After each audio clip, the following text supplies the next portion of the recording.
Shalom jemaat yang dikasih Tuhan. Pagi hari ini kita memasuki hari ke-7 dari 40 hari perenungan kita menuju Paskah. Nah, tema perenungan kita pada hari ini adalah Yesus Imam Besar dan korban penebusan kita yang sempurna. Firman Tuhan saya bacakan dari 1 Timotius 2 ayat 5 dan 6, demikian bunyinya.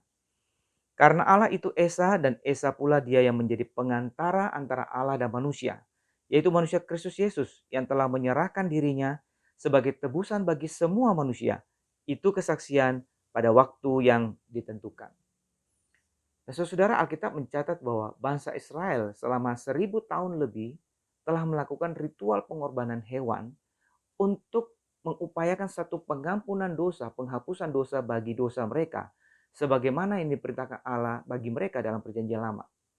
Nah, saudara, bangsa Yahudi tahu benar bahwa tanpa pengorbanan, tanpa penumpahan darah, maka tidak ada pengampunan dosa bagi dosa mereka.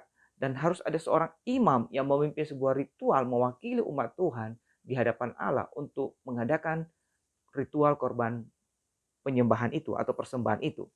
Nah, saudara, Alkitab menyatakan kepada kita bahwa semua ritual yang dilakukan dalam perjanjian lama itu sebenarnya hanyalah merupakan simbol, lambang tentang apa yang akan dilakukan dan digenapi di dalam Kristus, ya, Sang Anak Domba Allah yang merupakan korban penebusan bagi seluruh dosa umat manusia. Nah, saudara, Yesus adalah korban penebusan yang dinanti-nantikan umat manusia. Dialah korban penebusan yang sejati. Pada saat yang sama, Yesus juga adalah imam besar kita yang memimpin ibadah persembahan korban dan pengudusan, penyucian itu di hadapan hadirat Allah.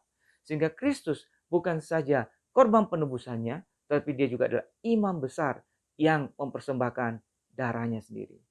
Nah, saudara, sebagai korban penebusan, Kristus sudah menunjukkan bahwa kehidupannya dan seluruh hidupnya itu adalah tanpa dosa, tanpa cacat dan celah. Sehingga dia memenuhi syarat untuk menjadi korban penebusan yang sempurna.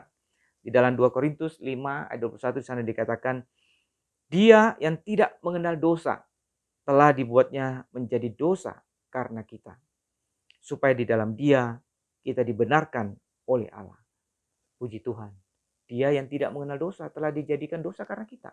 Supaya kita dibenarkan karena anugerahnya. Sungguh kita bersyukur bahwa Kristus telah menanggung dosa kita, menjadi korban penebusan kita, dan kebenarannya dikaruniakan kepada kita.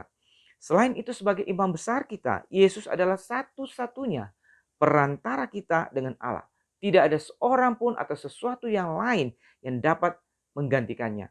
Baik itu malaikat, baik itu orang kudus atau hamba Tuhan sekalipun, tidak ada sesuatu yang dapat menggantikan posisi pengantara yang tunggal ini. Satu-satunya imam besar kita yang agung.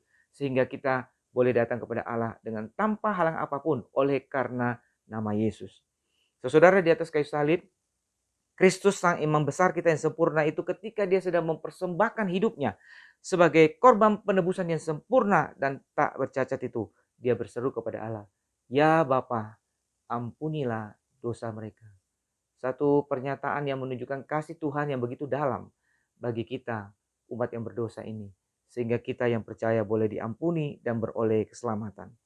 Saudara, Kristus adalah imam besar kita yang bukan saja bersifat manusiawi tetapi juga bersifat surgawi. Sebagai imam besar yang bersifat manusiawi, ia turut merasakan, dia dapat merasakan kelemahan-kelemahan kita dan dapat menguatkan kita. Sebagai imam besar kita yang surgawi, dia menjamin kemenangan iman kita. Dia menjamin penebusan dan keselamatan kita.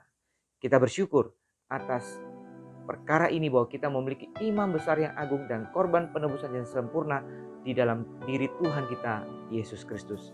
Karena itu mari kita tetap berpegang teguh pada janji Allah dan berpegang teguh pada Kristus yang sudah menebus kita. Amin. Mari kita berdoa. Tuhan, ajar kami selalu mengingat cinta kasih-Mu, pengorbanan-Mu di atas kayu salib, bahwa Engkau telah menjadi korban penebusan bagi dosa kami, sehingga kami boleh diampuni dan diselamatkan. Terima kasih Tuhan, biar kami selalu mengingat pengorbanan-Mu yang besar itu, dan harga yang Kau harus bayar, sehingga kami tidak memandang remeh korban penebusan-Mu, dan kami boleh hidup seturut dengan kehendak-Mu. Terima kasih Tuhan. Dalam nama Tuhan Yesus kami berdoa. Amin.